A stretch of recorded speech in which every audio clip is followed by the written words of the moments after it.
مەزلوم عەبدی بە هەلیکۆپتەرێکی ئەمریکیەکان گەیشتە هەولێر. فەڕەنسا دەست لە خەونەکەی سایکس-پیکۆ هەڵناگرێت.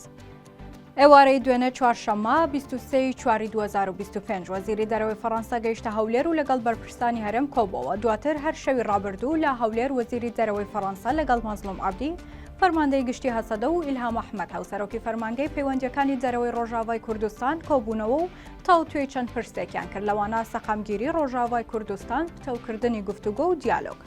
مەزلوم عەبدی فەرماندەی گشتی هەسەدە و ئیلهام ئەحمەد هاوسەرۆکی فەرمانگەی پەیوەندیەکانی دەرەوەی ئیداری خۆسەر بە هەلیکۆپتەرێکی ئەمریکیەکان لە هەولێر لەگەڵ ژان نۆبێل بارۆ وەزیری دەرەوەی فەڕەنسا کۆبوونەتەوە.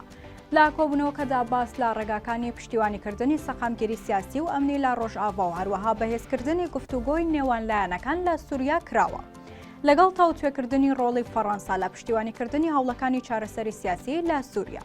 هاوکات وەزیری دەرەوەی فەڕەنسا بەجیا لەگەڵ مەسعود بارزانی، مەسرود بارزانی و نێچیروان بارزانی کۆبوونەوە و لە دوای کۆبوونەوەشی لەگەڵ نێچیروان بارزانی کۆنگرێکی ڕۆژنامەوانی هاوبەشیان ئەنجامدا.